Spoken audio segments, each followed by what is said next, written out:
दस्सू नामक एक गांव में एक बहुत ही बुद्धिमान और हास्यप्रिय व्यक्ति थे, जिन्हें सब तेनालीराम के नाम से जानते थे। वे अपनी तेज दिमागी बुद्धि और अद्वितीय चालाकी के लिए मशहूर थे। उनकी विवादों को सुलझाने और लोगों को हंसाने के बहुत सारे किस्से गांव में प्रसिद्ध थे। एक दिन गांव में खबर फैल गई कि राजा के दरबार में एक बड़ा ही मुश्किल सवाल पूछा जाएगा और जो कोई उसका सही उत्तर देगा वह बड़ा इनाम प्राप्त करेगा।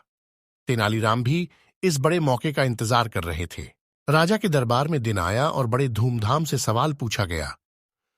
किसके पास एक ऐसी चीज है जो कभी खत्म नहीं होती है, जितनी बार इसका उपयोग करो वो बढ़ती ही जाती है? सभी लोग चिंतित हो गए और सोचने लगे, पर कोई भी सही उत्तर नहीं दे सका। तब तेनालीराम ने तो तर्क और मजाक का मिश्रण करते हुए एक उत्तर दिया।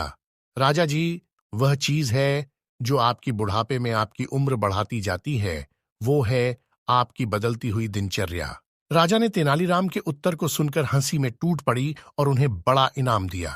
तेनालीराम का हास्यपूर्ण उत्तर राजा को बहुत पसंद आया। एक और दिन राजा ने एक और मुश्किल सवाल पूछा।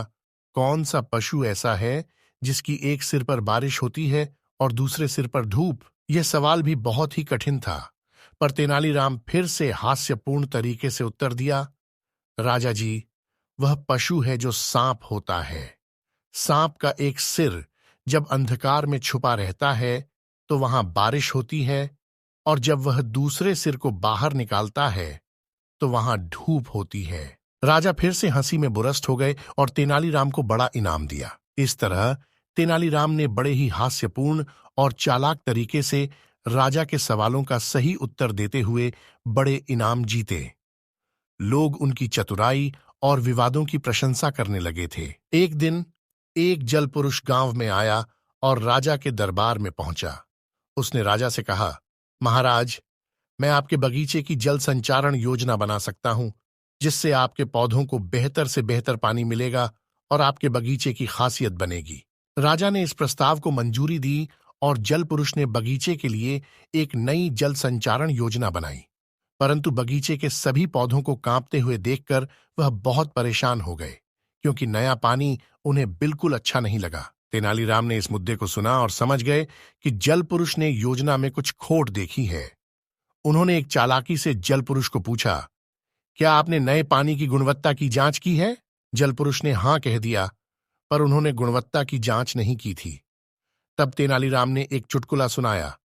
राजा जी, यह जल पुरुष तो खुद भी बिना गुणवत्ता की जांच किए ही नया पानी देने को आया है, और हमें तो अपनी पुरानी योजना में ही खुद को सबसे अच्छा मान लेना चाहिए। राजा ने तेनालीराम की बात सुनकर समझ लिया कि योजना में बदलाव करने की आवश्यकता है, और उन्होंने पुरानी योजना को दोबारा लागू किया।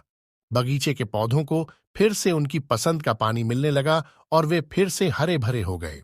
तेनालीराम ने चालाकी और हास्यपूर्णता से राजा की समस्याओं का समाधान किया और गांव के लोगों को फिर से हंसाया। उनकी बुद्धि और चालाकी ने उन्हें हमेशा मशहूर बनाए रखा और गांव की समस्याओं का समाधान करने में मदद की। इसी तरह तेनालीराम की बुद्धि, चालाकी और हास्यपूर्णता ने उन्हें गांव के सबसे प्रमुख और प्रिय व्यक्ति बना दिया, जो हमेशा अपनी चुटकुलों और बुद्धिमत्ता से सभी की मदद करते रहे।